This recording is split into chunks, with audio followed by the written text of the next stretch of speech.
Hi everybody, and welcome back to our YouTube channel. We are your hosts, Arne and Carlos.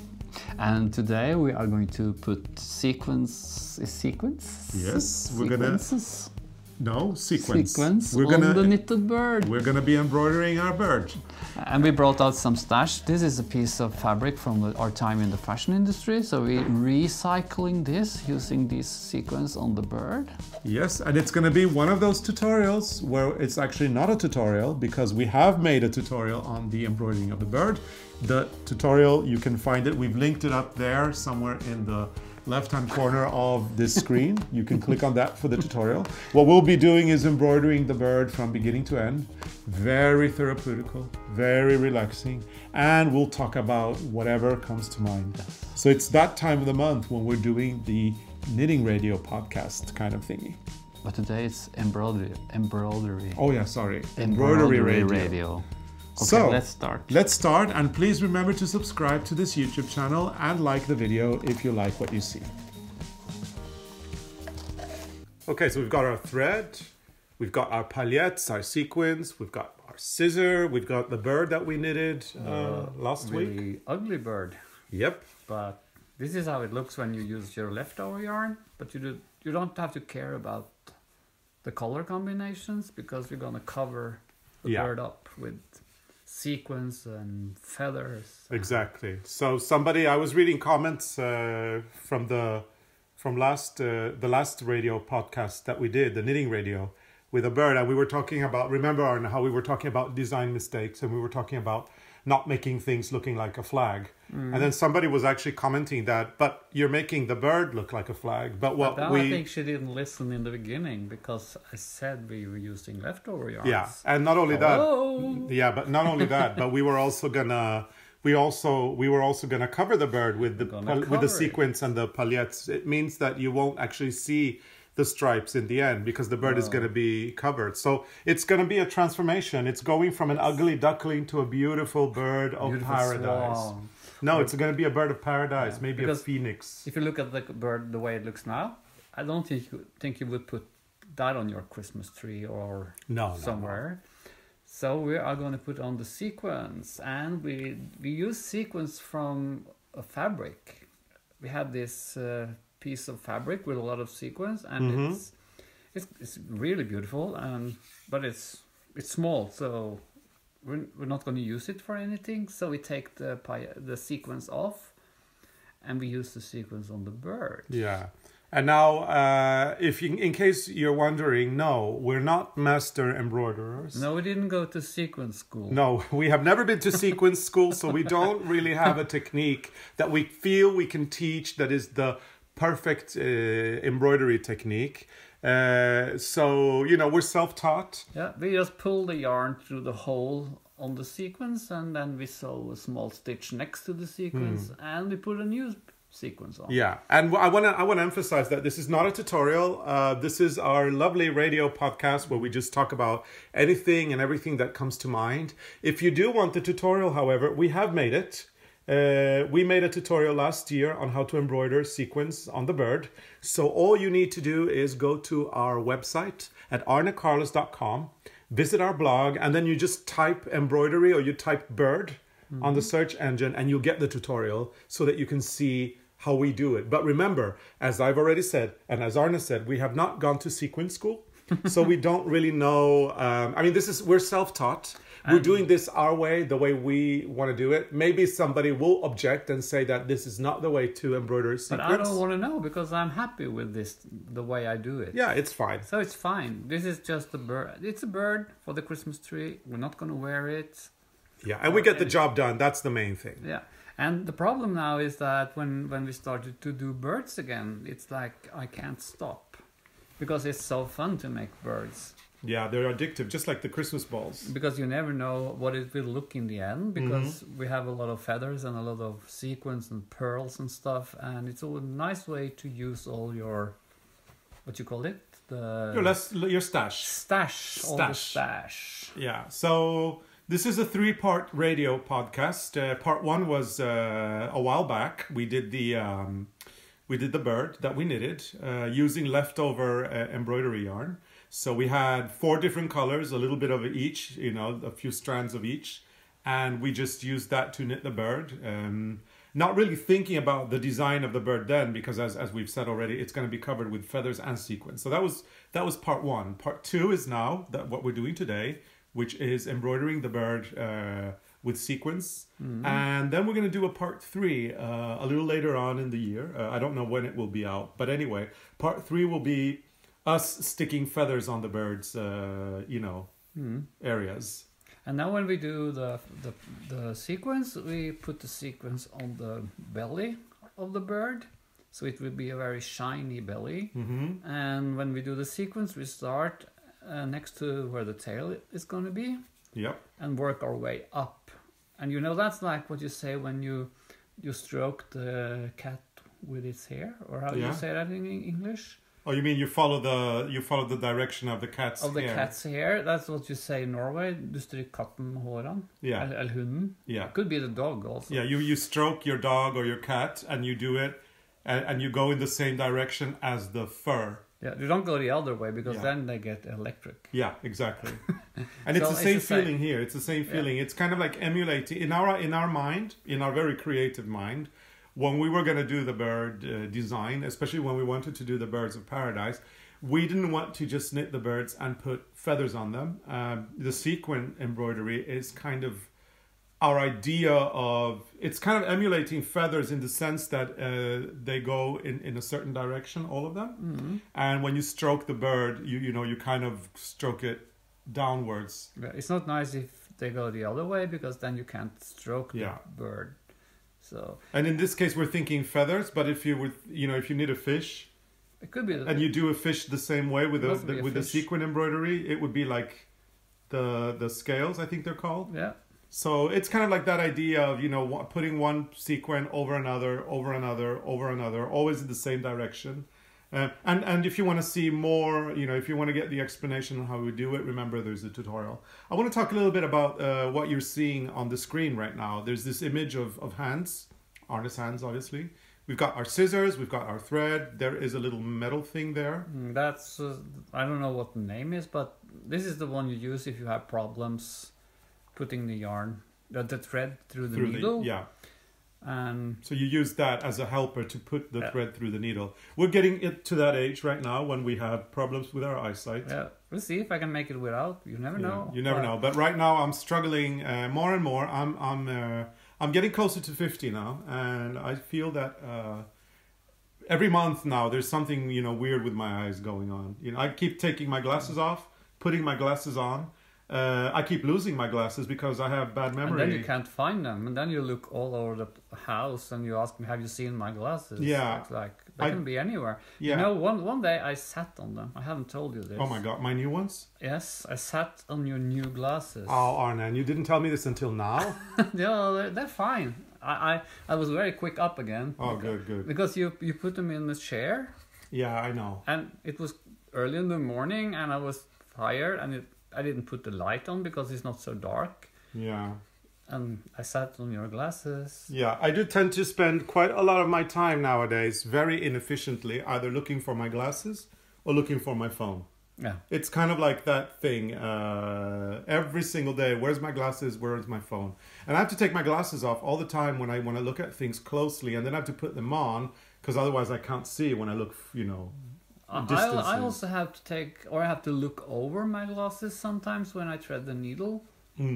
That happens just like 5 years ago or something. Yeah. Then I started to do that. And when I was a little bit younger, I was thinking, only old people do this. Yeah, now so we are old people. We're old now. We're old now. Struggling with eyesight, and and the rest will come. The rest will come. There's going to be more issues, the older we get. more that you don't want to know about. Yeah, right now I don't want to think about it. Anyway, let's go back. It. Let's go back to the screen, and then there's something you see on the top, right? It's kind of like a tube. Yeah, and the tube, the tube has the sequins. Now the sequins, we don't actually go and buy them in stores because we have a collection of textiles that we'll talk about a little bit later. But we have a massive collection of textiles, and what Arne likes doing when he feels like cleaning is he gets the scissor and he cuts sequins off the textiles and puts them in the tubes. Sometimes, like for this brown sequences on this fabric, there was this brown and there was white and black pearls. Okay. No, and I just want to remind you, it's sequin and sequence. Sequence. Yeah, sequences is something I think like wavelength, like in the radio stuff. But you can say paillettes. You can say paillettes, and you can say... That sounds more normal. Paillettes, and you can say sequins. I say paillettes. Well, you can say sequins. Closer it's okay. to Norwegian. Yeah, but sequins is good too. No, I say paillettes. Paillettes. Okay. So anyway, you were talking about the... two different paillettes and some white pearls. And you know when you rip all these off the fabric, they pop all over the place. And then you have to go around, you lick your finger and you pick them up from floors and tables and everywhere, and then you organize them in these glass tubes. Yeah, and the tubes, we have the tubes because we, in Norway, maybe it's the same abroad, but anyway, in Norway, when you get the fresh vanilla, I think you call it a vanilla pod. Mm-hmm.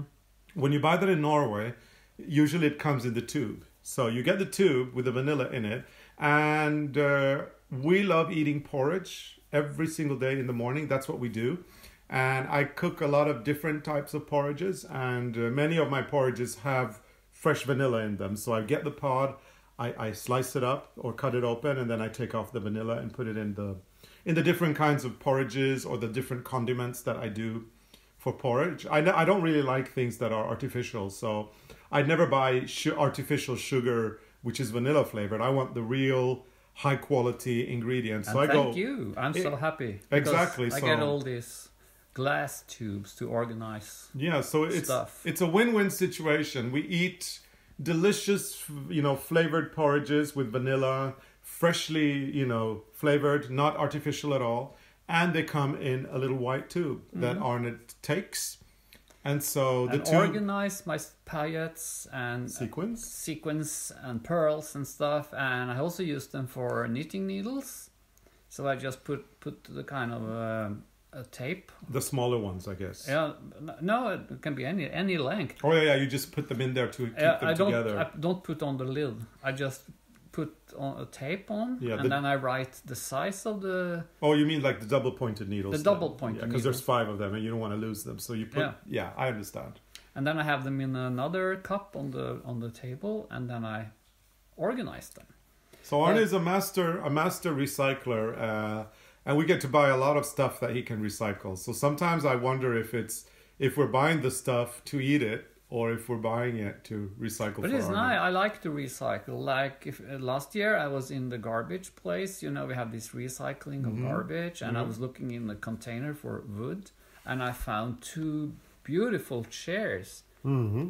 They were like these old chairs, and they were painted white, and someone had just thrown them away. Yep. And I think that I don't like that, so I took them. I took them home, and I am fixing them this spring because I'm going to remove all the white paints, and I'm going to paint them brown, like the old-fashioned brown, if I can't keep the color that is under.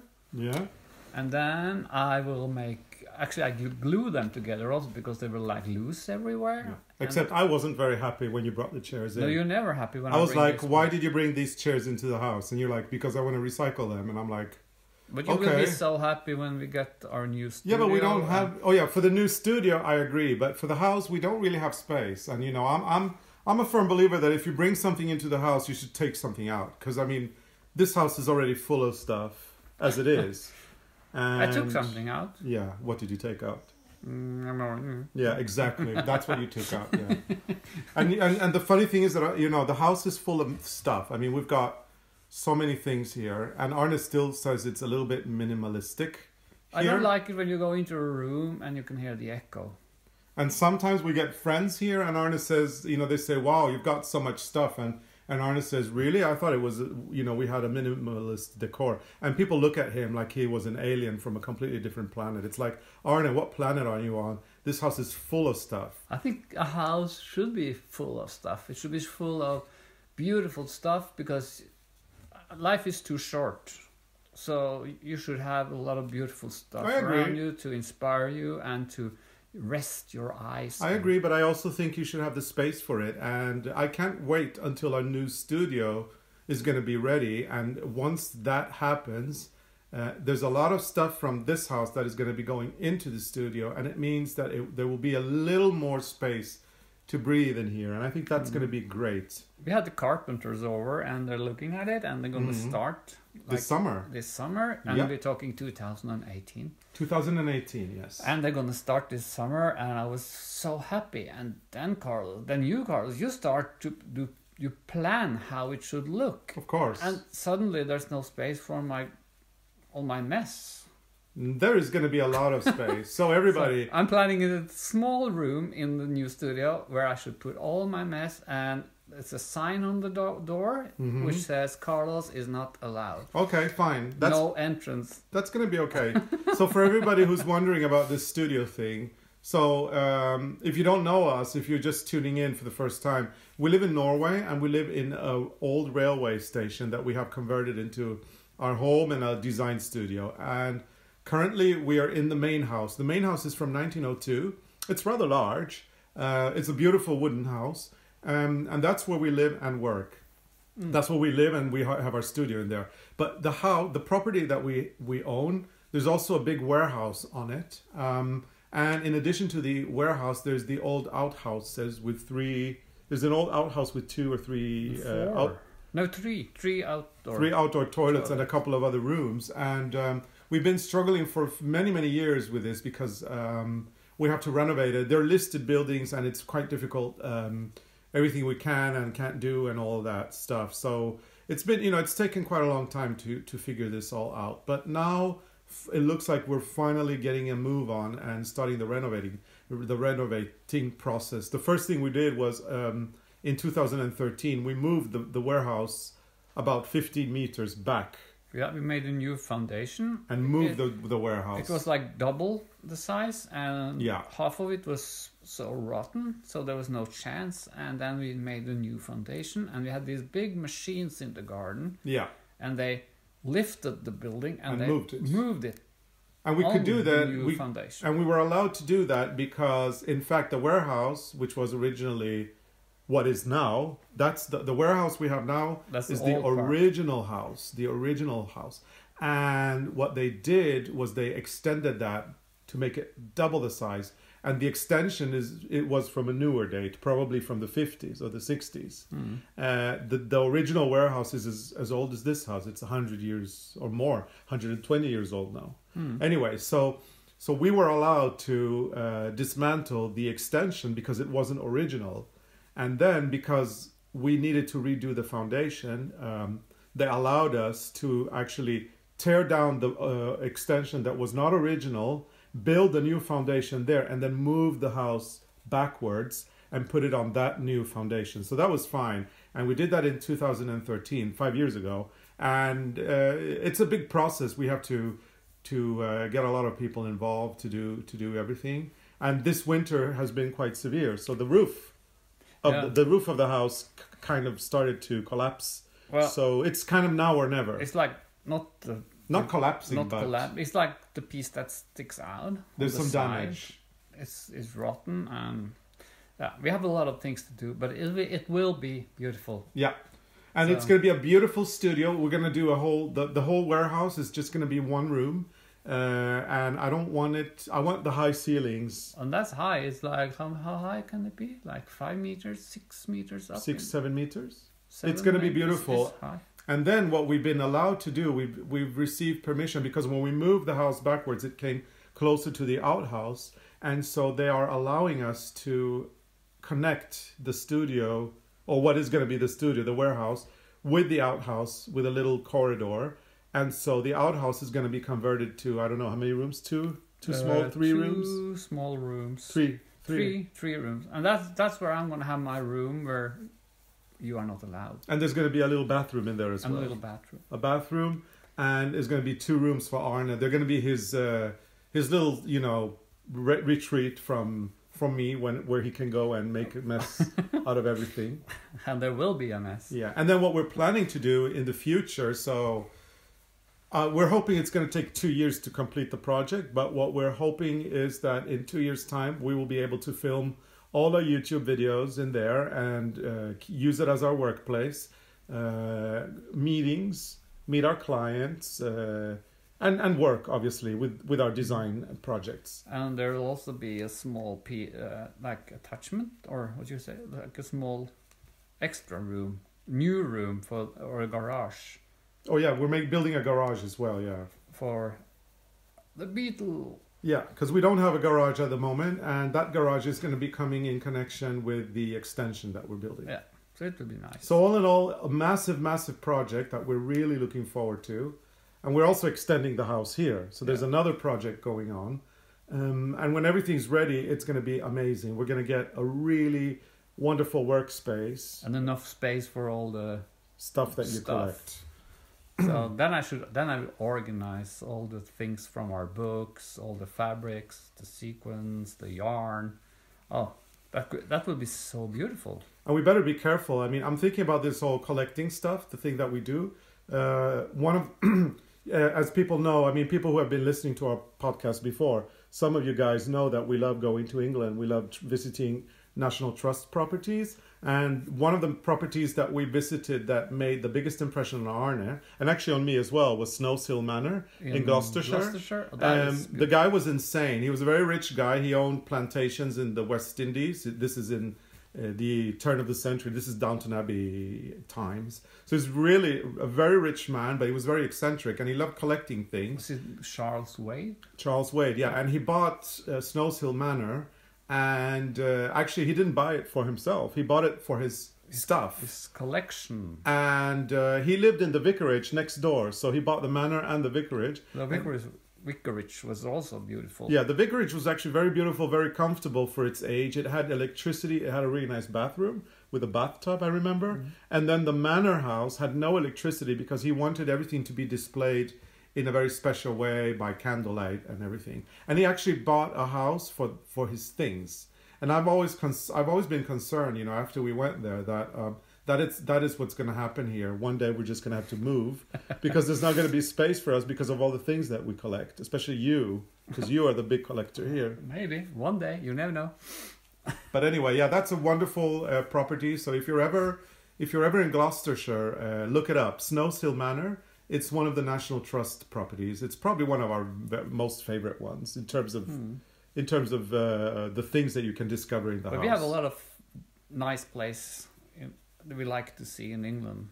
So absolutely. We could do a YouTube movie on that. Yeah, one day we'll probably go to England and film from there. Show all of you the beautiful places you can visit if you're in England, or that there's like so many places you can go and see. And it's so inspiring, and especially if you're into design and arts and crafts and stuff. And gardening, of course.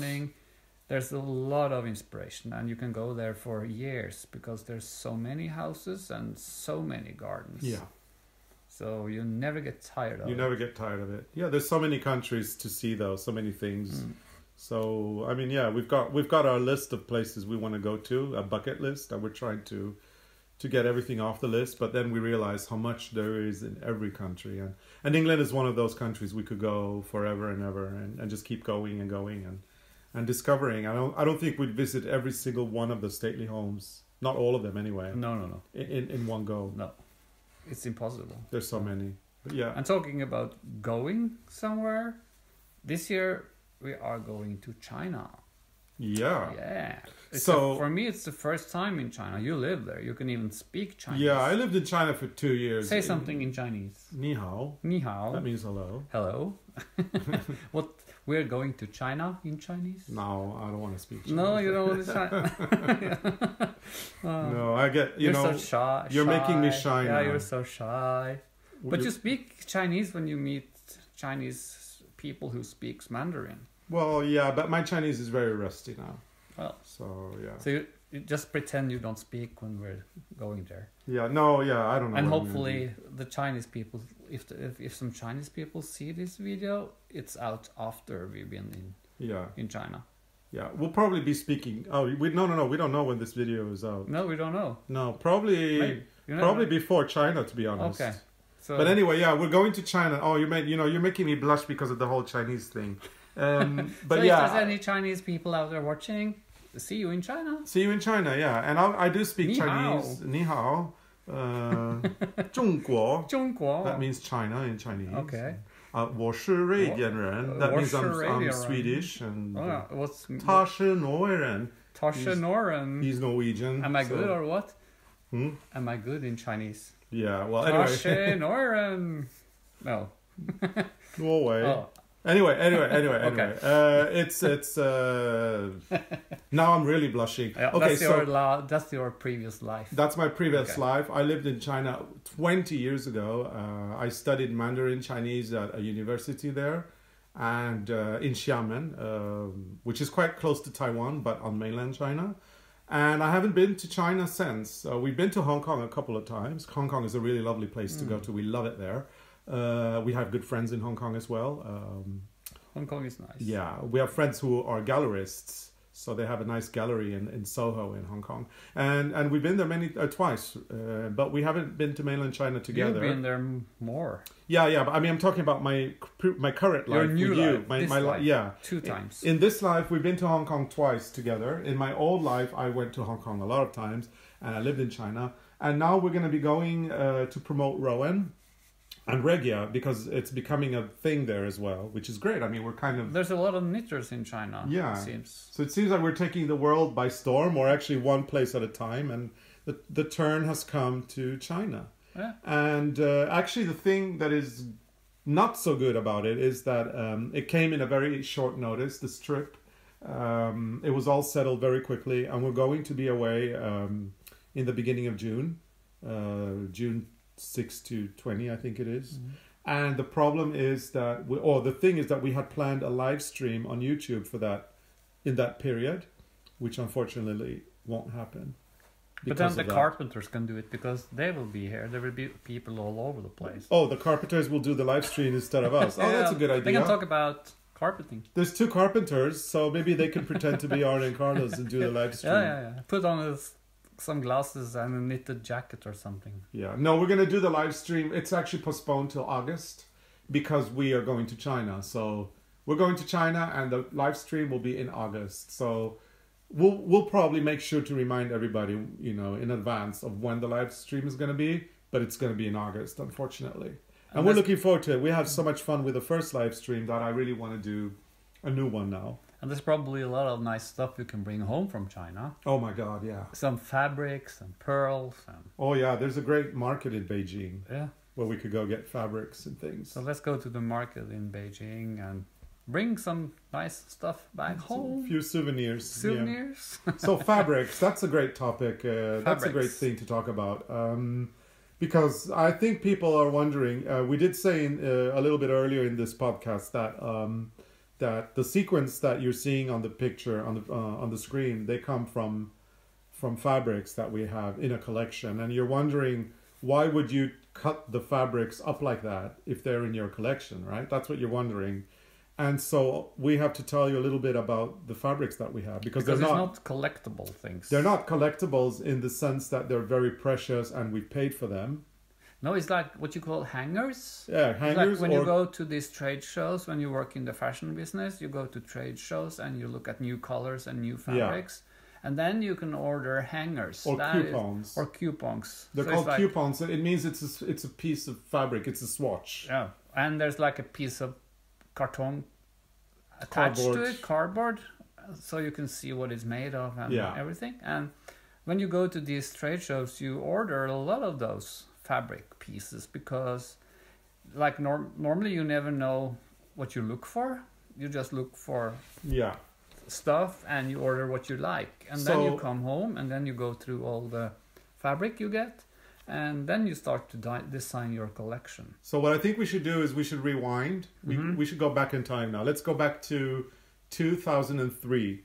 The first time we went to... That's a long time ago. 2003 is a very long time ago, because now we're in 2018. So it's 15 years ago. That's quite long. Yeah, so let's rewind to 2003 when we were going to Paris to visit the trade show called Première Vision. Première Vision is a fabrics trade show, and that would always be the starting point for our collection, because that would be the first step. We'd have ideas of things that we wanted to do in our collections, and then we go there to look for fabrics. And Première Vision takes place in Paris twice a year. So once in, I think it's in February, and then the second time is in September. I think. I'm pretty sure, actually. And all the fabric suppliers showcase at Première Vision. Première Vision is for high-end fabric, so you'll find all the great suppliers of and that's wonderful why we fabrics. had so many sequence fabrics. Yeah, and we went to Première Vision for many years, up until, let's see, we were going from 2003 until I think 2010, because even after as people may know, we started working as designers, and we had a little independent brand called ARNE CARLOS. Originally, it was a brand that had, you know, full collections with all different types of clothing for women's wear. It had jackets, it had blouses, it had skirts, it had dresses, and things like that. And then after a while, like in 2008, or 2007, we decided to specialize in knitwear, and we quit. We stopped all the other stuff and just did the knits. But even after doing just the knits, we always went to Première Vision because it was such a great place to look at fabrics and colors and get ideas and kind of get a little bit of feel for the trends. Yeah, because even if you're like now, even if we're in the knit world and we do knitwear collections, we have to know what's going on in the world. Yeah, we do, yeah. Because when we do collections, we try to be a little bit trendy. At least we like to know what's going on, and we don't want to repeat all the old stuff like over and over and over. Yeah, exactly. So you have to make another take on something old, maybe, but yeah, it's different, but not really. Yeah, same but different. I think that's the way they say it. But the thing with Première Vision was that it was the way it worked. So we went there, right, and we looked at these big boards with all the colors and we went to these different areas that showed different types of fabrics and fabric developments, and you had technical fabrics, you had beautiful lace, you had wools, you had all these fabrics in different areas that were displayed, and then you had all the exhibitors that were different kinds of fabric companies, and then obviously we worked with a few of them on a regular basis, and then there were many that we kind of discovered there and became clients of. And the way it works is, because you don't really, going to Première Vision is the initial stage of designing a collection. So we have an idea of colors, we have an idea of what we want to see, but we're there to get inspired and to kind of develop ideas while we're there. So what you do is you order these hangers or coupons, and usually they're free. Yeah. So you go to the stands, right? I mean, I think we always started going to our regular ones. I think if it's really high fashion or very like haute couture, then sometimes you have to pay. Okay, so we'll talk about that. We'll talk about that too. Yeah. But anyway, so we went to the different suppliers. Usually we went to our own, the ones that we always worked with the one we worked with to see their new collections. For example, we went to Solstice, the lace supplier, and we saw the whole collection of lace that they had, and then we ordered our hangers. And usually we'd actually order things that we knew we were gonna maybe use. So we order a series. Say we ordered 20 different hangers, and then we'd order these embellished lace things with paillettes and sequins that Arne wanted to have for his collection of fabrics. So we ordered those. But we did a lot of lace dresses, remember? Yeah, we did, yeah. But anyway, we ordered these fabrics, and then we went to the next supplier and we looked at their collection, and then we ordered swatches or coupons, and then we went to the next supplier, and so on. And then, of course, there was this very Schlepfer, his name was Jakob Schlepfer, a Swiss fabric supplier that did all these laser cuts, and those fabrics were very haute couture and extremely expensive, and if you wanted a hanger of that, you had to pay for it. That was the only place where they charged you for the hanger. And I think we have a roll with some fabric has this lace edge somewhere. Yeah. maybe we should look for it, because that wasn't cheap. No, we paid a fortune for that, and it's still in its roll because we never used it. No, we stopped.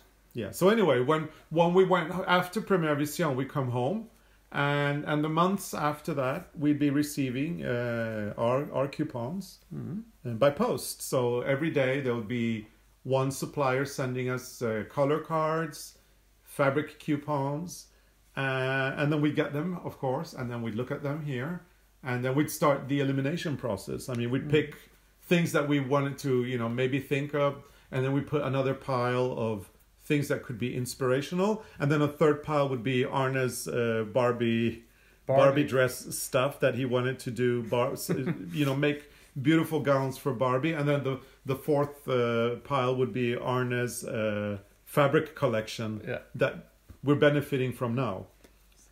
So yeah, and then from that we would develop. We would choose, we would eliminate, and then we placed our orders. So we order. There's a huge problem if you start looking at good fabrics. It's really hard to go back to, of course, not so good quality. Yeah. And then again, if like when we did collections and we could use a very good wool fabric, and then we did fashion shows, and then we heard sometimes like some fashion experts. They said it was strange we use polyester, because they thought the fabric was polyester. They didn't see that it was, or they didn't know it was wool, because it was so fine, and so it was thin, and it's very high quality. Oh, you're talking about the British producer. The British. Who made that beautiful wool crêpe de chine, and the beautiful wool... I remember we had a lot of clothes in this very thin, beautiful wool, and the critics we got was that we were using polyester. I don't remember that. That made a huge impression on me. I remember it. I just can't forget it. I don't. Well, they were wrong, because it was beautiful wool. And actually, I realized that they were supplying Chanel as well. Yeah. So you see, that's the thing. We have very expensive and very good taste. Actually, they were also the people who they sold the fabrics to the Queen of England. Yeah, and Chanel. So Chanel went and placed orders there, and then we went and placed orders. Yeah, royal purveyor of fabrics to the Queen of England. So they were the quality was really good. Yeah, the best, and very expensive, of course. So that's how. Fashion. Yeah, well, anyway. Our fashion world. Yeah, now we're sewing sequences on a bird, Carlos. Yeah, so life changes, doesn't it? And I'm very happy where we are now. I mean, there were a lot of things about the fashion industry that I didn't like, and one of them was that pressure that we had to create a new collection every season, and that is very hard pressure. And you're also kind of telling people that you should throw away all your clothes, because they're going to be unfashionable in 6 months, and then you need to get a whole new wardrobe. And I don't think that's right. That's very out of fashion. That's very right now it's very out of fashion. The way of thinking was really out of contact with the real world. Yeah. So I'm happy. I mean, all in all, I'm happy we left the fashion industry. But when we talk about all of this, when we talk about the process, going to the trade show, getting our fabric swatches, looking at them at home, making selections, and then building up the collection around these beautiful fabrics, I do feel a little bit nostalgic. And it's not that I love the fashion industry, but I did love the design and the creative process, and I'm sure you did as well. Yeah, but what's nice now? We have all these nice leftovers and the hangers, and we have all these sequence fabrics. And when we do these birds, I think it's nice in a way. You pull out some of these old fabrics, and there's a lot of memories and. There are, absolutely. And I remember a lot of it. I have photographic memory, so I tend to, when you pull out a fabric, I can tell you more or less which year we got it. Yeah, even the swatches I remember. Anything. Yeah, but I just have that thing in my brain. I take visual pictures of things, and I can sort them in different dates. That's the thing I do anyway. That's my talent. But isn't it beautiful when you get these sequences on top of each other? And it's like a shell. It's shiny. Yeah, it's gorgeous. So anyway, So the Première Vision thing, we talked a little bit about the fabrics that we used in the collections. And then, of course, let's talk a little bit about the other parts. So we ordered also all these very embellished fabrics that sometimes were actually hideous.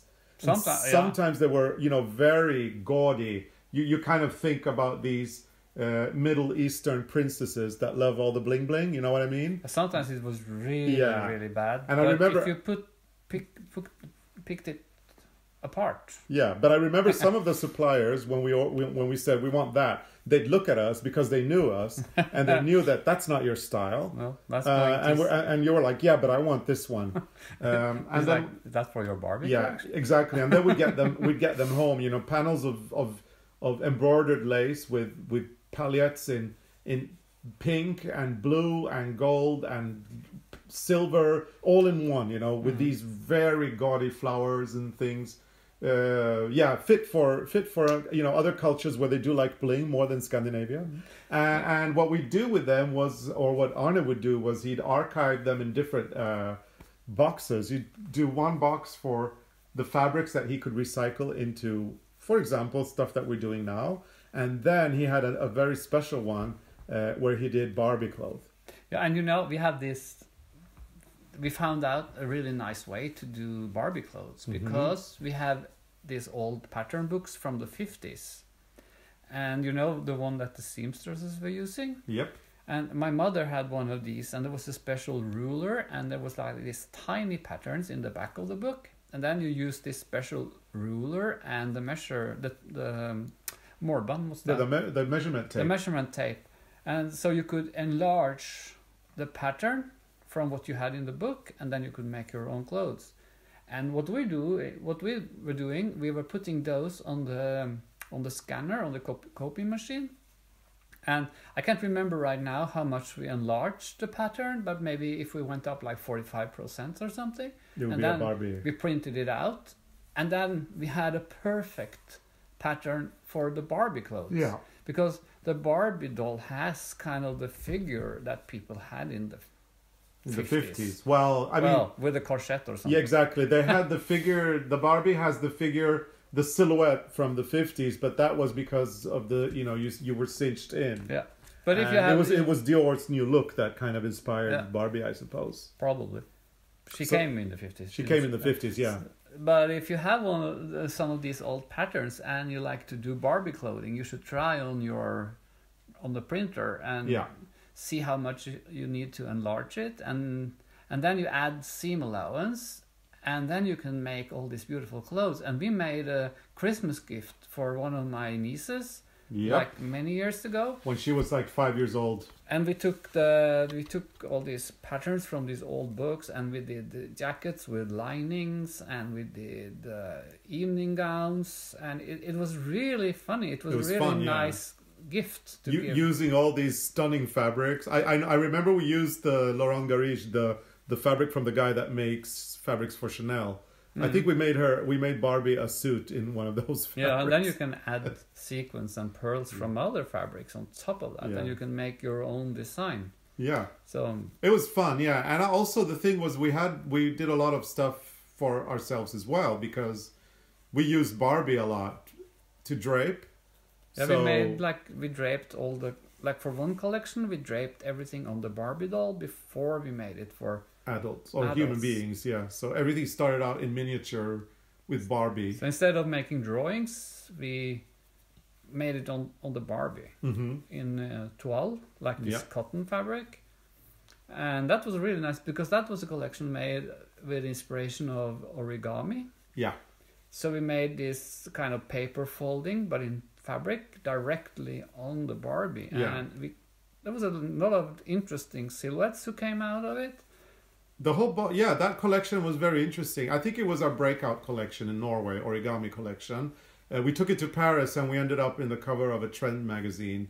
And what I liked about the origami collection was all the folding of fabrics that actually created new fabrics. So we were using, actually, for that particular collection, even if we did go to Première Vision to look at all the great fabrics, we ended up using simple cotton poplin fabric and some silks, of course. But the cotton poplin, we'd cut it up and we'd fold it, and then we'd sew it back together and create new fabrics with, three-dimensional. and then do skirts and blouses and different things using these folding techniques from Japanese origami. And that collection actually is, in my opinion, the breakout collection. It was in 2003. We ended up in the cover of Textile View, a very good, in those days, a very good trend magazine. So we were kind of forecasted as, what we did was forecasted as a trend for further on down the line. Have you got the design prize? We got a design prize in Norway. Designers of the Year. Designers of the Year for Henne magazine, a Norwegian fashion magazine. And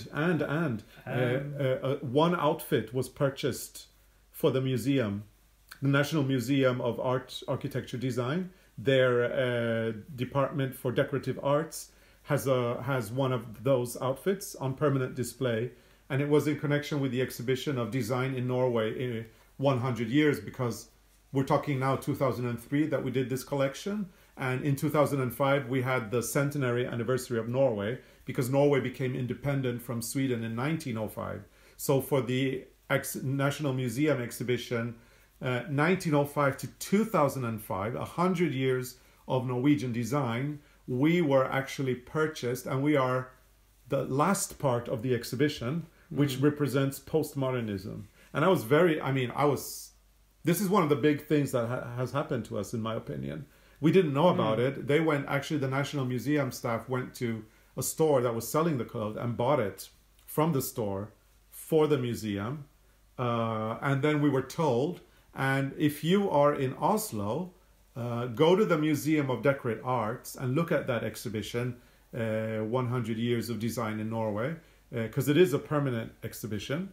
Nowadays, though, I do believe that the museums are going to be moving soon to a new location. So I don't know when that is going to happen.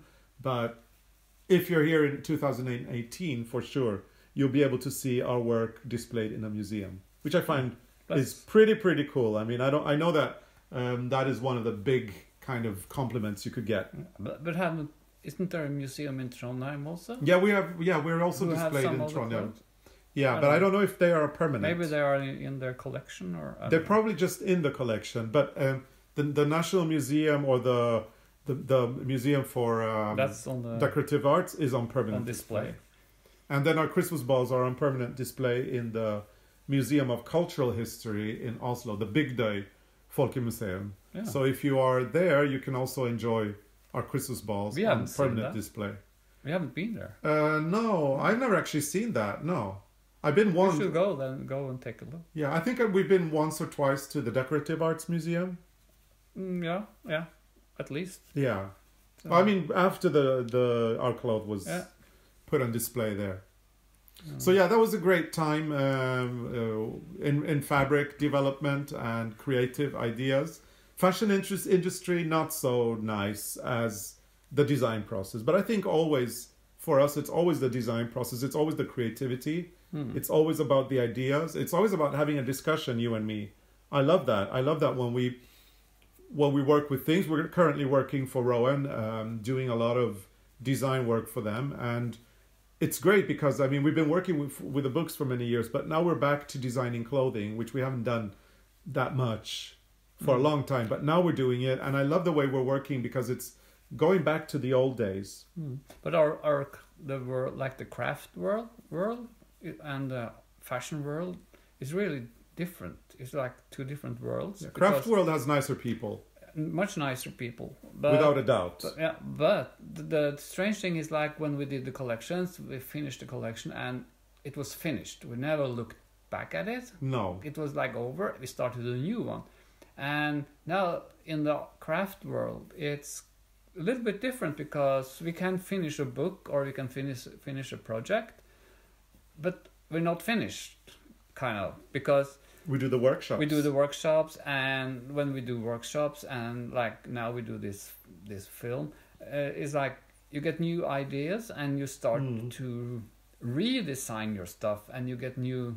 It's like it's living longer, and it has a longer life. Yeah, like utvikling. Development. Yeah. The Rowan collection, nice. Yeah, the Rowan collection that we've done now, the one that is going to be out in the summer or in August, has been very well received by retailers, both in America and in Europe. So we're super excited about that. And We've since also designed for the Rowan magazine 65, which is the summer magazine that will be out. It's 2019 now. And they're working on that now. And now we're working for fall, with fall-winter designs for 2019. And what I love about the design process that we're, doing with Rowan right now is that we're really going back to how we used to design. And it's fun. I mean, we have this big board that we, pin things on. And that board has been not in the house for many years. Because with the books, we didn't work like that. We worked different with the books. But now, Arne went to the the outhouse, where we have because there are no toilets there anymore, so it's just rooms. And he went and he got the board, the big board. And you see, and now he brought you should it in. be happy because I didn't throw it away. Of course. I keep a lot of good stuff. But our pin board, I knew that we were going to be bringing it in again. Yeah. And so we've been knitting swatches, and we've been, we've started to pin things on the board, different ideas, different ways that we may want to go to develop the new collection we're doing for Rowan. It's fun, yeah. We've done, we've gotten some books out now that we're looking at. We won't tell you what it is because it's going to be a surprise, but we've got our books out, so all our reference, and we've ordered loads of books that are coming in. We order them online, get them here, and we're photographing pages from the books. We're printing out ideas and pinning them on the pin board. And together with our swatches, together with we're doing a few color stories, and we every day we're looking at that board. Yeah, we have it in the kitchen. Right now it's in the kitchen, so that when we eat, we look at the board and we talk about things. And sometimes, like when we do the collections, we do a lot of sketches, and sketch down all the ideas, and then we also knit small samples from what we've been sketching, or sometimes we make the drawing of a new pattern that we talk about, and then we knit a little swatch.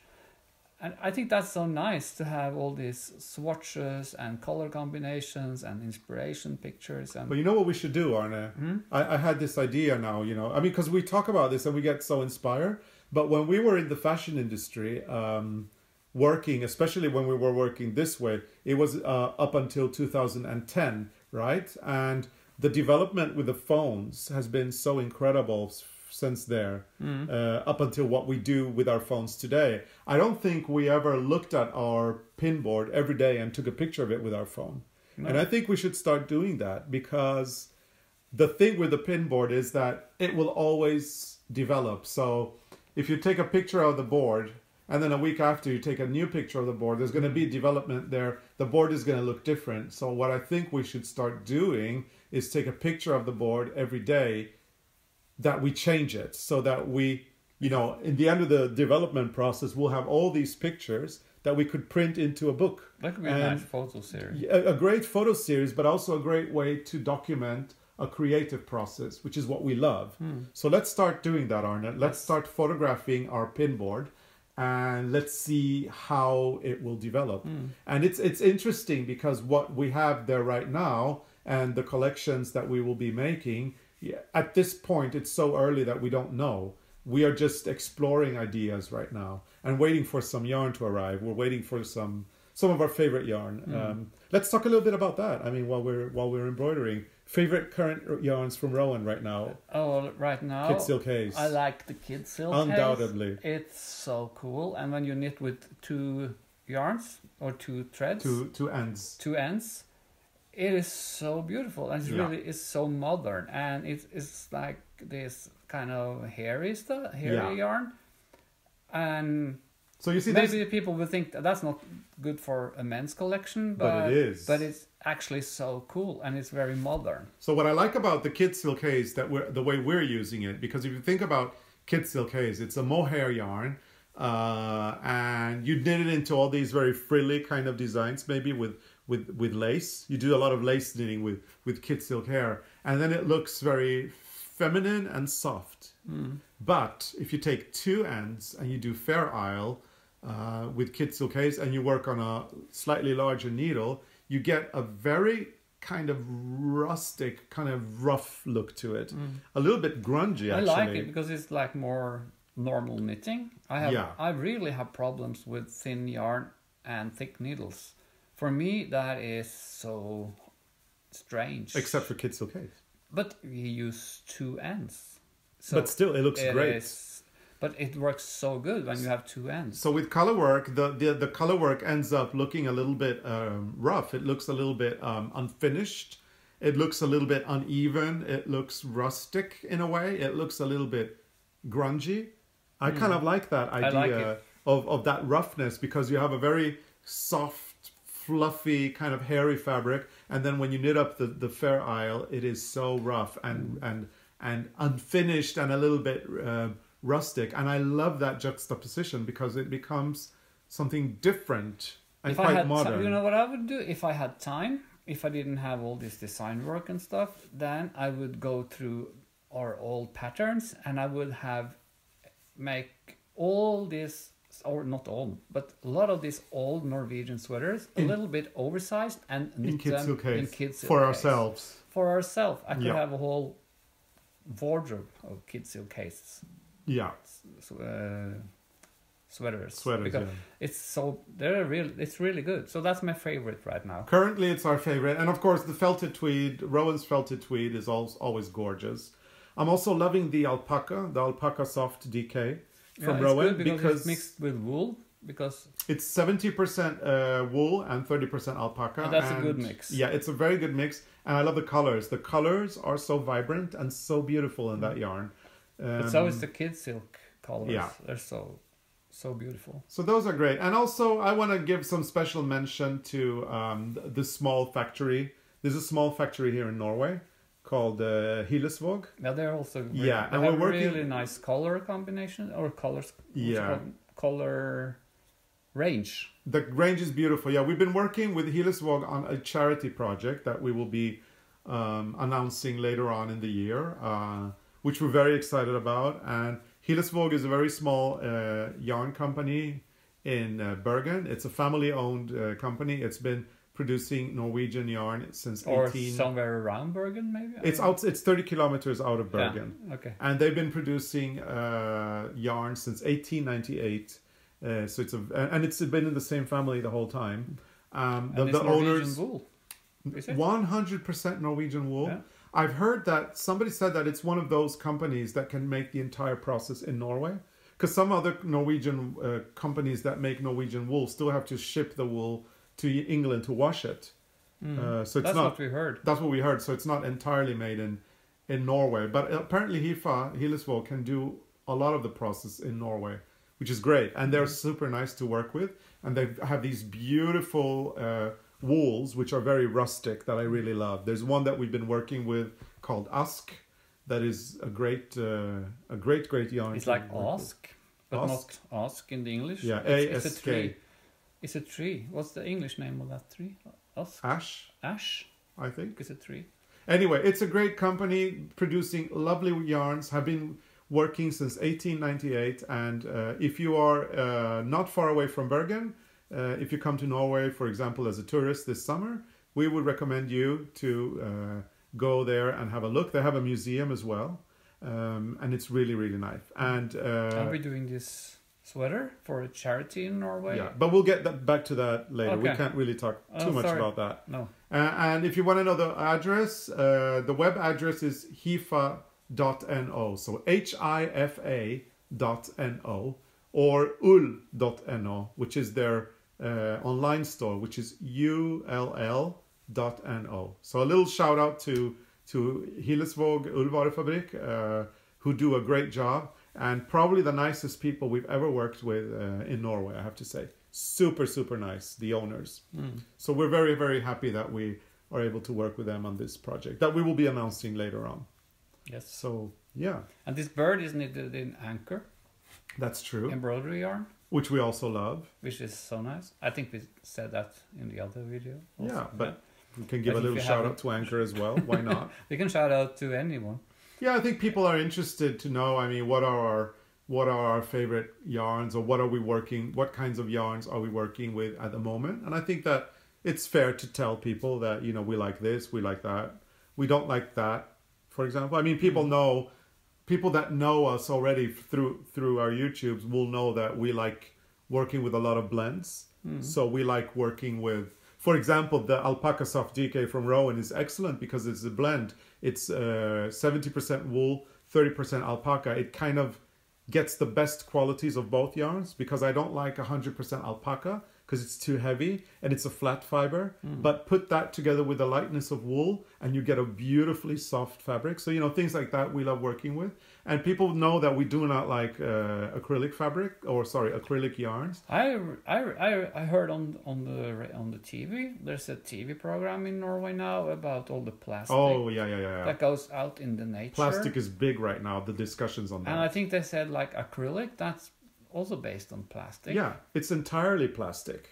So that's not good. It's not good at all. Environment. And when you wash it, you get all this plastic stuff in the water and it goes out in the nature. Yeah, and it's incredible because we've heard, I mean, even fake fur. I mean, people don't want to wear real fur because they love the animals, and I agree that and they you use should fake fur. Yeah, but listen to this, because I totally agree that you should not kill animals for fur. I am against fur in any way. It's disgusting. It's disgusting that people would want to do something like that to animals. But on the other hand, fake fur is plastic. It's actually plastic. So when you, as Arne was saying, when you wash your fake fur, it goes out into nature and ruins the environment. So why would you in any way wear fur? You know what I mean? Whether it's real or fake, it's not good. In, you know, either one way or the other, it's bad. Then some people might say that the sequence is plastic also, but this is from a fabric, so we're recycling it. Yeah, we're recycling the... And this is going to be on the Christmas tree, this bird, and this will be like a heritage bird. Yeah.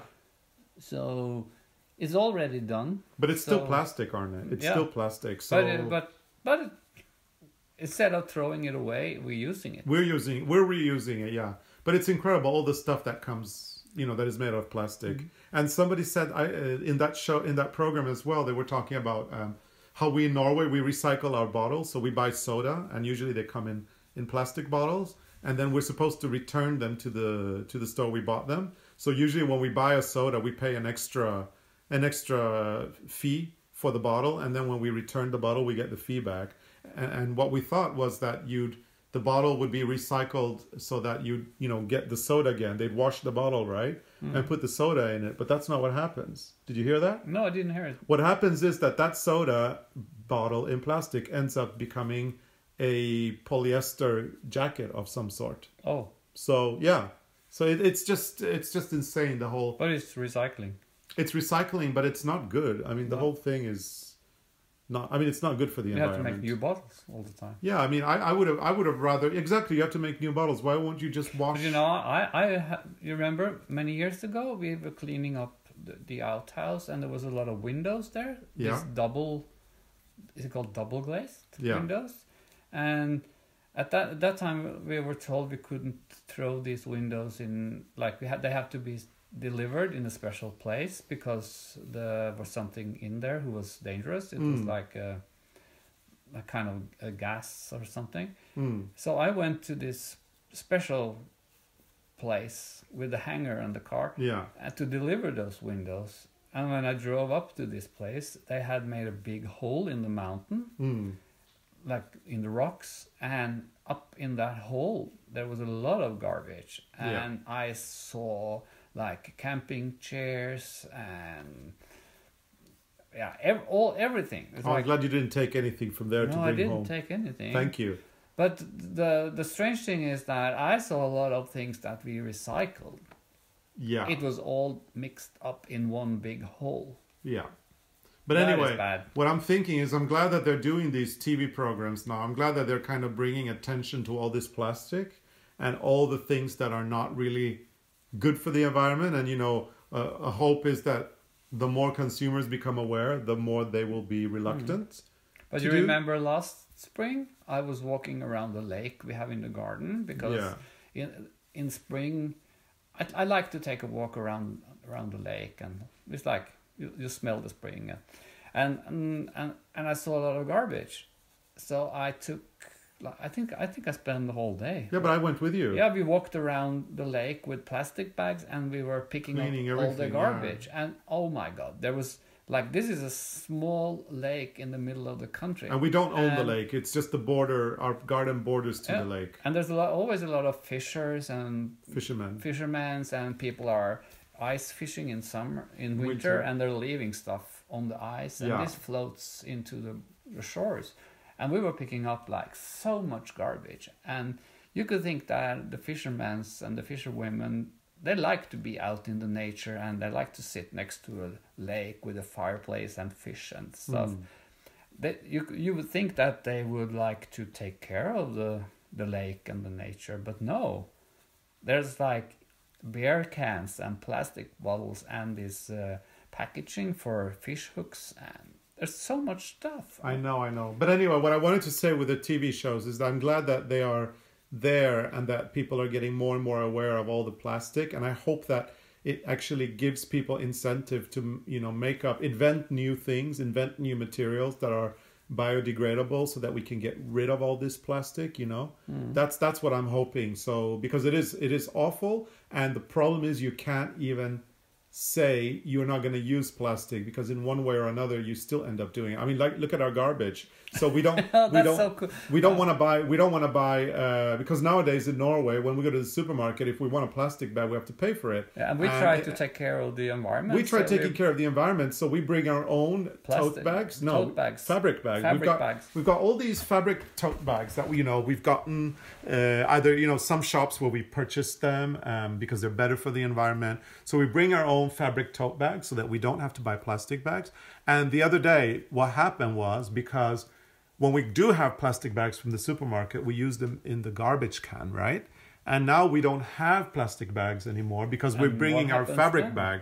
So what happens then? We have to buy plastic bags for the garbage. Yeah, but I had this idea yesterday because I went to the garbage cans with some garbage, and I was looking. We have like two of these what you call that,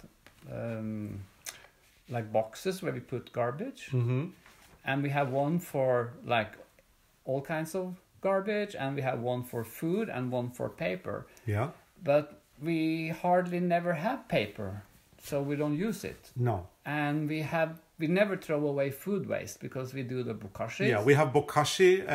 Bokashi is a Japanese way of doing composting, which is kind of the opposite of a regular compost. You need oxygen to make it work, and when you do bokashi, you actually take away the oxygen and you kind of pickle the food with these bokashi organisms, and it becomes this very powerful manure. Anyway, it's very interesting. If you wanna know more about bokashi, you can look it up on Google. It's Bokashi, bokashi, and it's Japanese. It's amazing. Yeah, but what I was thinking was that I was looking in the food box, and we still get those paper bags that are made for food waste. But those are degradable, I think. So I think we should take those into the house, and we should put normal garbage in those. Yeah. Instead of buying the plastic for garbage. Yeah, so we use the food thing. But the problem is the in the supermarkets, they pack everything in plastic too. So it's like it's endless. It's endless. Rid of it. And we need to take care of our planet because it's the only one we have. So anyway, that was a little shout out to the to the environmentals in us. I mean, we try our best to do as best we can, and it's so frustrating that when we avoid getting plastic bags in the supermarket because we bring our own fabric tote bags, and then we end up having to buy a roll of plastic bags for our garbage. There's something seriously wrong. And I don't know if you heard about this, but was it last year that whale? This is the whale that stranded in. It was dead, and it came in shore in Norway, and they made an autopsy on the whale to find out why it had died. And when they opened her, she was full of plastic, and tons and tons and tons that she'd eaten. And I mean, it's just terrible. You just have to think about this and try to find solutions. Somebody does anyway. Put it on the bird. Saving the environment sequin by sequin. Sequin by sequin. We're not going to put one of these sequins out in nature. You don't want to find a fish with a sequin. No, we'll recycle until we die. That's what we'll be doing. So anyway, since we talked about whale in Norway, not a very nice thing because it was really sad. Let's talk about something nice. Yeah, let's talk about Norway and Hurtigruten because we in February we launched this collaboration with a travel agency because we're knitters and a lot of people who like us are knitters, and we do these destination workshops in America, and we thought, why not try to bring some people to our beautiful country, Norway? And we have that wonderful Norwegian Hurtigruten, the Coastal Express. So we teamed up with a travel agency to offer a journey. And believe it or not, it sold out. After we announced it on social media, it sold out pretty much immediately, like 2 or 3 days. And then we had a waiting list for it. And the cruise is going to be in September. And so because it sold away immediately, we talked to the travel agency about putting up a new cruise. Mm-hmm. And we have. So there's a new cruise that is going to go in March, which is going to be very interesting because March is shoulder season, I think we should call it. It's not high season, it's shoulder season. So the cost is lower. It's cheaper to go on Hurtigruten in March. And people are probably thinking, oh, if it's cheaper, then probably it's because it's not as spectacular. And, all I have to say is wrong. It's spectacular because in March, there is a very, very high probability that the Aurora Borealis is out. So, and if you don't know what the Aurora Borealis is, it's the northern lights, the green, beautiful green, white, blue lights that you get in the sky in the north of the world. In wintertime. There's actually a very beautiful film.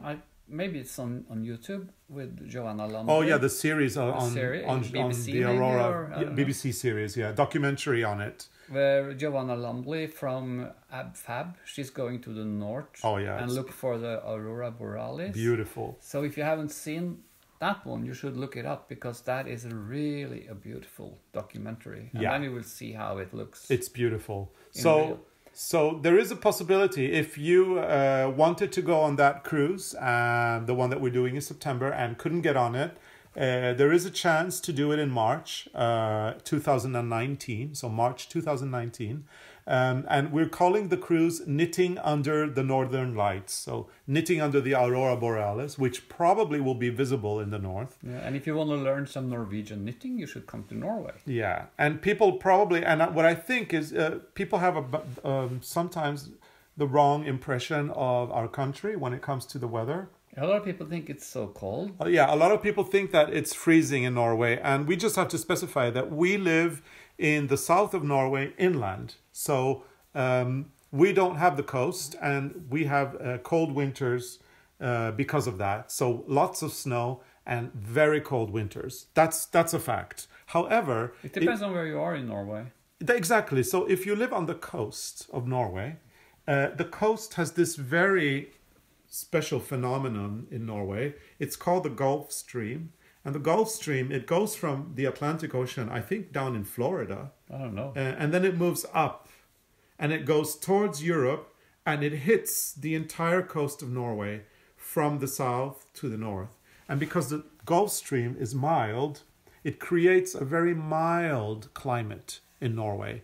And I think that people think that this Norwegian coastal steamer, Hurtigruten, because it's northbound, it's going to be in March, it's going to be like going to the North Pole. But that couldn't be further from the truth, because as long as the boat is on the coast, and obviously the boat can only travel by the coast. It's not going up rivers. There is the Gulf Stream, meaning that it's mild. So if you're anywhere in the coast of Norway in winter, the probability that there is snow is very low. So for example, Bodø, which is a city that is slightly north of the Arctic Circle, will have a mild winter like one that you would have in the UK. There are these beautiful islands called Lofoten. They hardly have any snow in the winter. We went up there like in December one year, and here where we live, it was like minus 30 degrees. Minus 30 Celsius, yes. Celsius, and a lot of snow. And we went up to Bodø, and it was like +6. And no snow. And raining. Yeah. So people have to think about the weather in Norway with different patterns depending on if you're inland or if you're in the coast. And if you're on the coast, you can think about it kind of like England. Think about the weather being a little bit more like the United Kingdom. Of course, slightly colder because we're a little bit further north. But still, it's milder and there's not much snow. And so taking the Norwegian Coastal Express in March doesn't mean it's going to be North Pole conditions. The weather can be fabulous and you can get a little tan if you're out on deck. Of course, we would recommend you bringing a nice down jacket, some long johns, a hat, a glove, a scarf, things like that. Obviously, we would recommend that in March because you never know. But there is a probability that it's very mild and very lovely in March as well. The boat has observation decks where you can sit with massive windows, so you can sit indoors. And that's what we're thinking about. The whole knitting under the Aurora Borealis is when we're, moving northbound and we're knitting indoors and you get that amazing Aurora Borealis that you can enjoy. Wouldn't that be spectacular? That would be, and we have this saying in Norway: "There's no bad weather, only bad clothing." Yes. So dress in, as long as you dress in layers, you're fine. And the weather in March could be more or less similar to the weather in September. You never know. It could be colder. It could be warmer. You never know in Norway. So if you were thinking that you'd be in the North Pole, think again, because it's not like that on the coast. That's way up north. That's way up north, yeah. And the good thing about this new trip is that it's going to be a little bit cheaper because of the fact that it's shoulder season. So the prices go down compared to September when it's actually high seasons. So if you wanna join this cruise, all you need to do is go to our website arnecarlos.com, and we have in our menu you can choose journeys. Click on journeys, and it will take you to the website where you can read more about it. And if you want to sign up, you can sign up. The cruise includes a tour to Rauma Ullvarefabrik, another great yarn producer in Norway.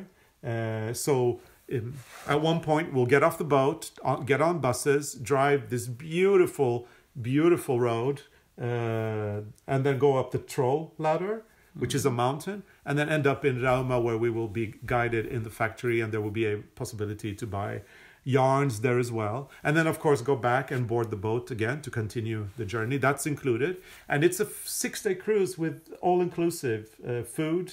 And the food. Foods. Arnett likes the food a lot. And of course, I think when we did the trip, it was Sunday. That was the seafood. The seafood buffet, yeah. Oh my God. With the shrimps, the kanchapka crab. King crab. Oh, the king. Oh my God. Scallops. That's so good. And and it's an all-inclusive, except alcohol is not included. So if you want to get a glass of wine, you do need to pay for that. But otherwise, it's food and board for 6 days included in the price. And it's a wonderful experience. If you've been thinking about it, if it's on your bucket list, if you couldn't get on the one in September, we will be there in March. And again, it's slightly cheaper, which means that you do have some economy, some savings to do here. So anyway, it's just an offer. If you want to join, we will be there. We'll be knitting. And I'm sure it will be a spectacular time to go as well. I've always wanted to go at that time of the year because of the Aurora. Because we went in September, was it? We've been in September once, and we're going back now in September again. Yeah, it's beautiful. It's beautiful, but I want the Aurora. I want to knit under the Aurora Borealis. I mean, what a thing to put on your bucket list, Arnett. What a thing to say. Maybe you've done it here, but you haven't seen it. Oh, I've seen it a couple of times, but the Aurora Borealis where we live is not so strong. No, we have like this white curtain. It can be, though. I saw some pictures of the Aurora here in Etendal. That's new. I can't remember. They said that's a new thing because they had it even further south. The last years, it has been a lot of this. But when I grew up, I never heard that anyone saw all these colors. Mm-hmm. Like, I remember there was always this white curtain, and we have also seen it up here where we live. Yeah. Sometimes there's like a white curtain hanging down from the heaven or from. It's really beautiful also, but of course it's nicer when you have all the colors. Yeah. And I can tell you a story about the Aurora Borealis. Okay. Because when we were kids, my grandmother said that if we were whistling to the Aurora Borealis, it would dance for us. Oh yeah. I heard that story as well. So we were lying in our, like, you know, this outfit where you're like covered all up. Yeah, the whole thing. The whole thing, Yeah. like a Michelin. Like an overall. You look like the Michelin man because Yeah. you've got this overall on with a hood. And then we were lying on our back in the snow, watching the sky and whistling, and we were just waiting for the Aurora Borealis to dance. And did it ever come? It danced. And it came? No, it were there. It was there. You didn't go out in the snow and you were lying on your back waiting for it. Then you could be lying there for weeks. Yeah, exactly. You had to look for it, and when it was out, you just jumped into your, what you called it, overall? Overall, yeah. Overall, and you run out in the snow and you lay down on your back and you were watching the sky and you were whistling. Yeah. Oh, nice. That's nice. But it does move. We should do the that Aurora. Next time we see the Aurora, we should move. It's whistle. moving, but it's not because you're whistling. No, because it but moves. When you were it's a light. kid, you believed that it was your whistling who made it move.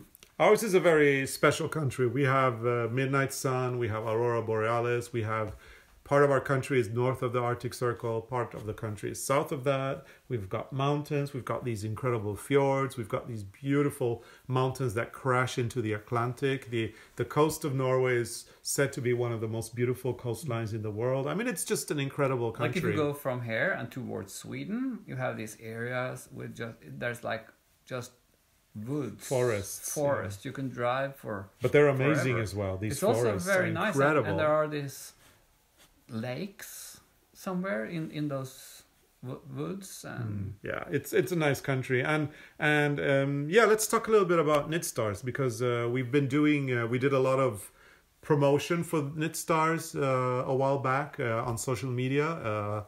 Knit Stars is coming here to film in July, and we're very excited about them coming. We have a whole bunch of things set up July for 2018. July if 2018. you watch the video, like in 5 years. Exactly. And Knit Stars is going to take place in November 2018. And they're coming to film a couple of days. We're going to be taking them to the mountains and to the museum.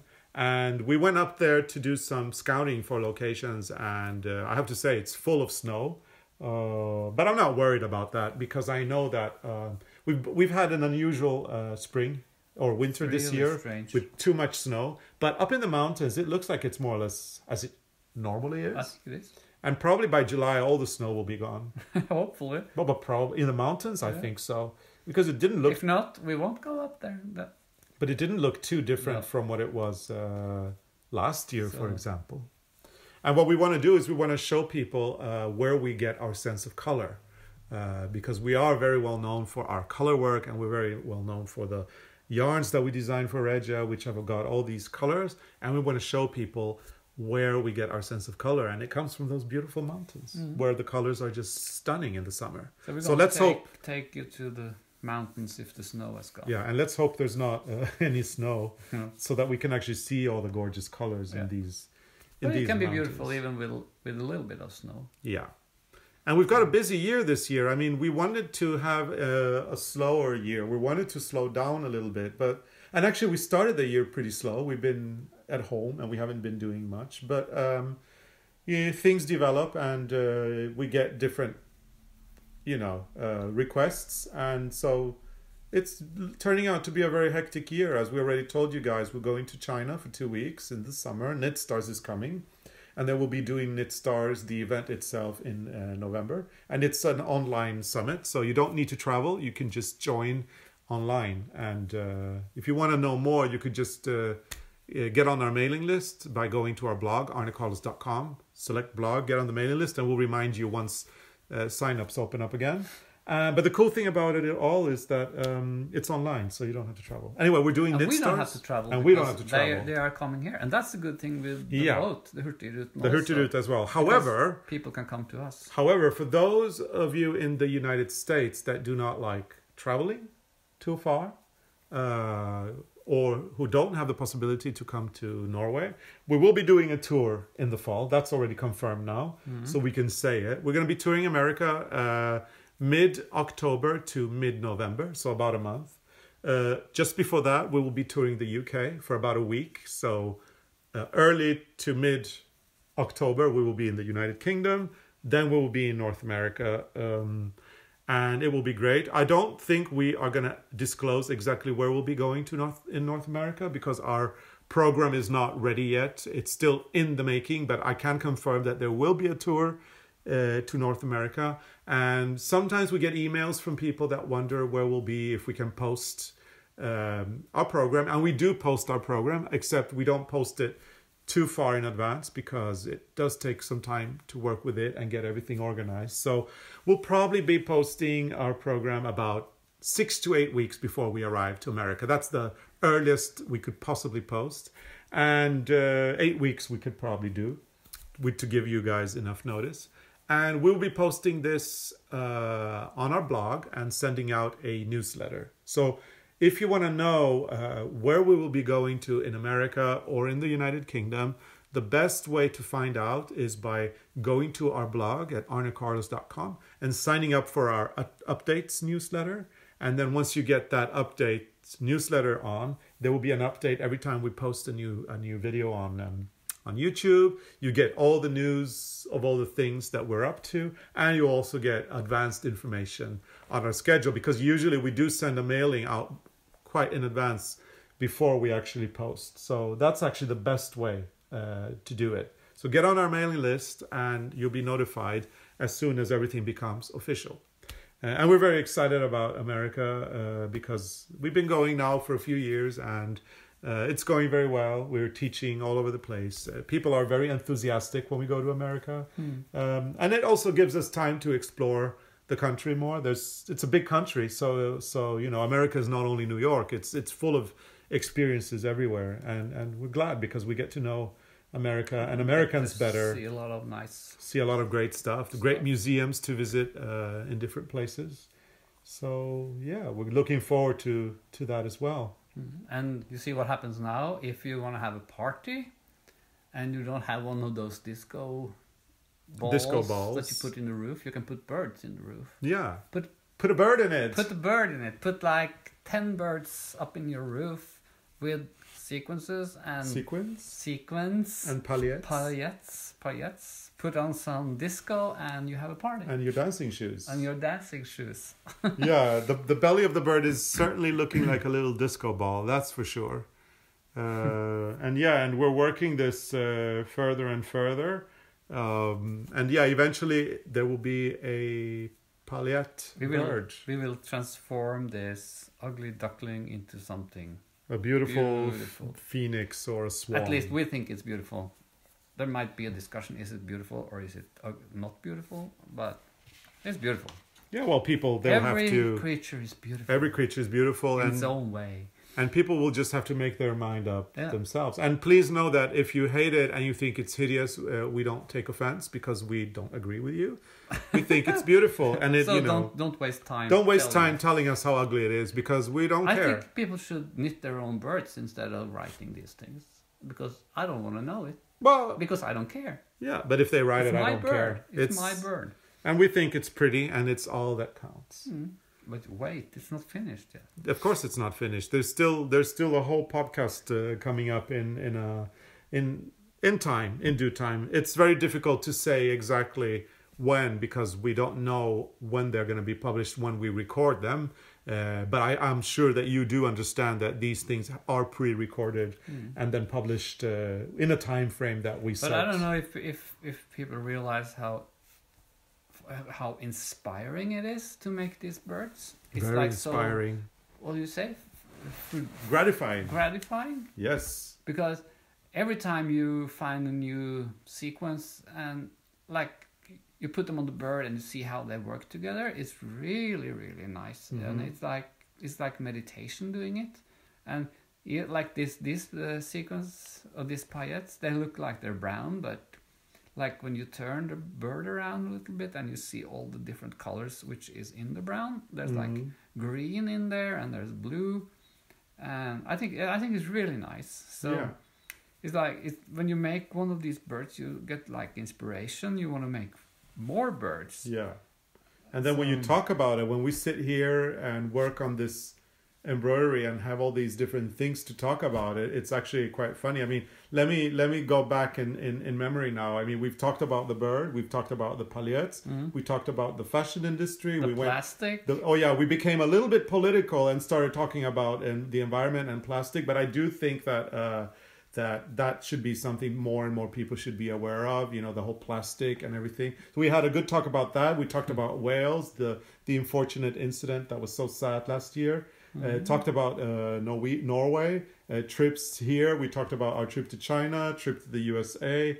It's funny though how a little bird can suddenly create so many different topics, and it's really cool. Nice. Like, I don't remember if I told you, I was listening to the local radio one morning, and there was one of the hosts. He had left his coffee somewhere in the radio studio, and he couldn't find it.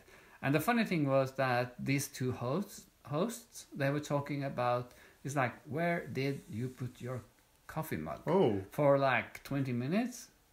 I think it was like, it's like not necessary to talk about it on radio, but it was funny, and it was like very cozy. And do you remember now? Because your memory is more of a goldfish kind of memory. I know, yeah. But do you remember we were talking about my glasses and my phone and how I lose them all the time? When did we talk about that?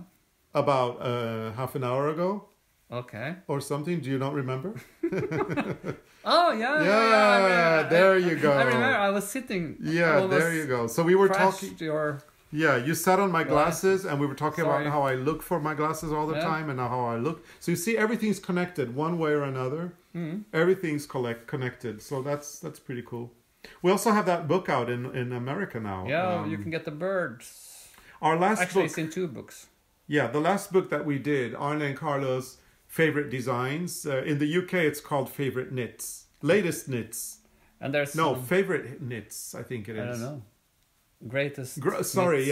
In America, it's ARNE CARLOS Favorite Designs, and in the UK, it's ARNE CARLOS Greatest Hits. Knits. Greatest Knits. So it's a play on the words Greatest Hits. It's the last. I got that. Yeah, it's the last book that we did. We did that book last year in Norway. It came out in Norwegian and Danish last year, and this year it has now come out in English. America, UK.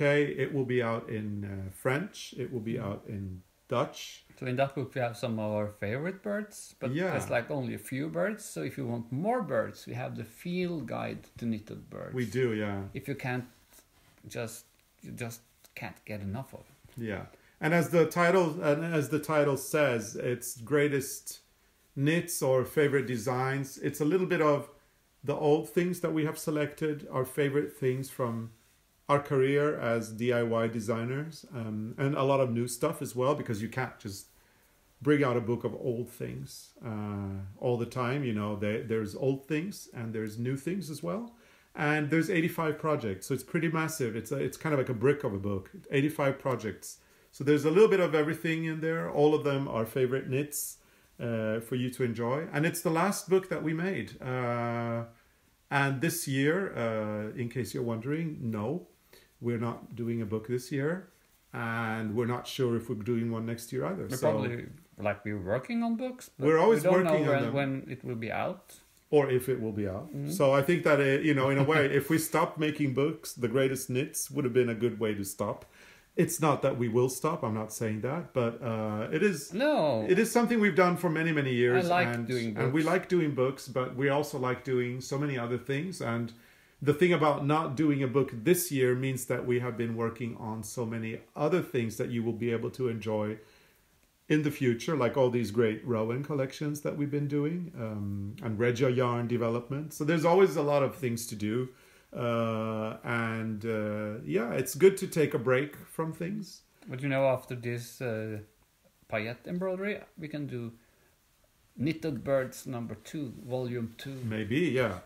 But anyway, the news is that we are on a current break from doing books currently.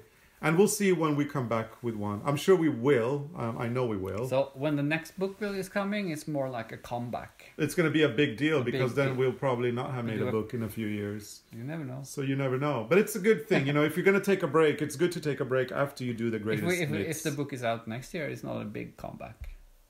It's a small comeback. If it's out next year, it's a small comeback. But the probability that there's going to be a book out next year is quite small, I'd say. Yeah, we'll see. We'll see.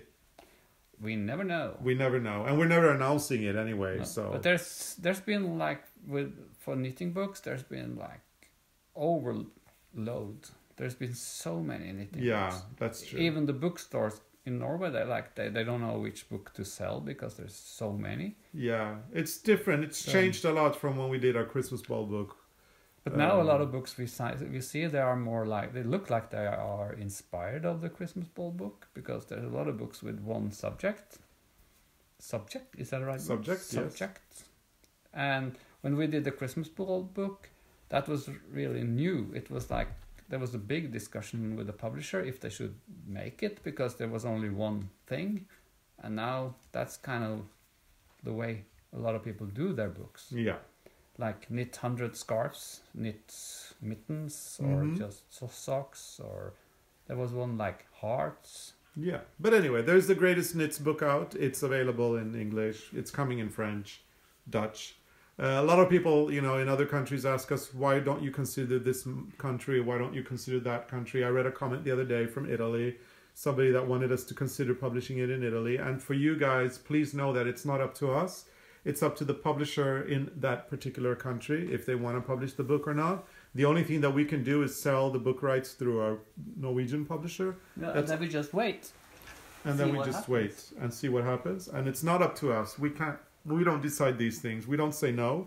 If somebody wants to publish the book, of course, we'll say yes. That's the way the publishing industry works.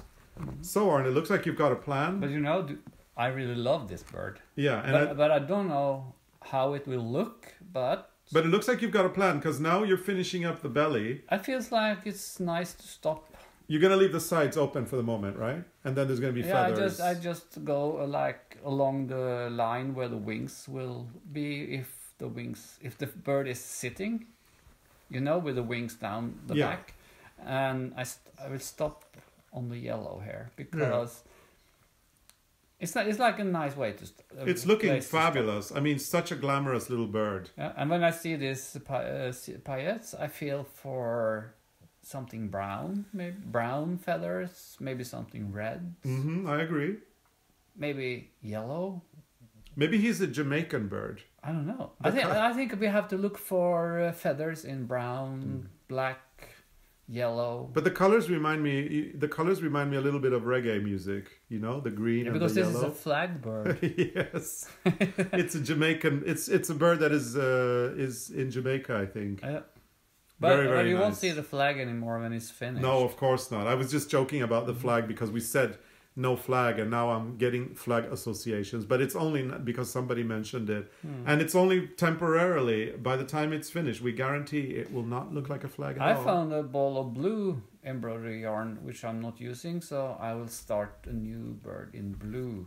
Yeah. Do you need one of those tubes? I'm going to be cooking some vanilla porridge tomorrow. I need all the tubes you got, and I have to say something. I had like this accident a few weeks ago. You know, they're made of glass, and I had one with a lot of sequins in, and it fell on the floor, and it broke. Oh, yeah. So there was like paillettes all over. What did you do with the paillettes? Did you have to throw them away? No, because you don't throw paillettes in the nature because it's plastic. Yeah, but I know that, and that's what I was going to, look at you. No, I was licking my finger, the pointing finger, and I was picking up. But did you cut yourself or anything? No. No? But there was glass all over. But not small pieces. Oh, thank goodness. That's good. No, I picked out the glass I saw. And when you pick up sequins from the table or from the floor, it's really hard. So you have to lick your pointing finger. Yeah. So I was licking my finger and picking paillettes up from the floor. How long did it take? Not long. I don't remember. I didn't take the time. Well, that means you have one tube less than what you had before.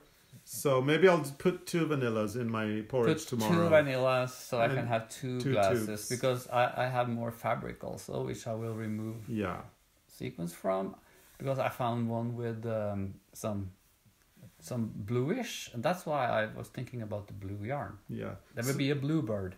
Yeah, that's cool. So a lot of people now that, you know, we put images in people's heads. That's what I love about these podcasts. It's all the images.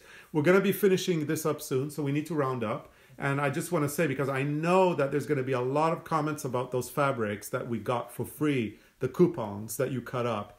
I know that people are going to be curious. They're going to want to see them. And for all of you that we're going to, you know, comment on that, please feel free to comment. We love getting your comments. We love getting your feedback. We love reading your comments. So please do that. Absolutely. But I want to tell you that we have already recorded an episode. So there's an episode coming soon where we do something with those fabrics, or we show you the fabrics and show you what we've done with them. So that is going to be an episode coming in the next month. I don't know exactly when, but it's going to be there. So you can, you know, you're going to see all these gorgeous fabrics. And remember that we try doing these podcasts every month. As long as we have stuff to talk about, we'll be doing them. And apparently we have a lot on our minds, because today's podcast was very varied in terms of what we talked about. So we'll be trying to do these, you know, every month, so that you guys can join us, get in your chair, get your knitting out or your embroidery, and just, you know, hang out with us for an hour or two. And remember that if you love these videos, click on the like button, please subscribe, and also make sure to comment, tell us things. You know, we want to hear from you. So anything you want to tell us, feel free to do it. And I love this bird. I love the bird too. It's beautiful. It's gorgeous. But it does remind me a little bit of a Jamaican reggae kind of bird. Okay, let's stop. Okay. See you next time with feathers. Next time, feathers will be coming up, and the phoenix is going to be rising from the ashes. Yes. Beep, beep.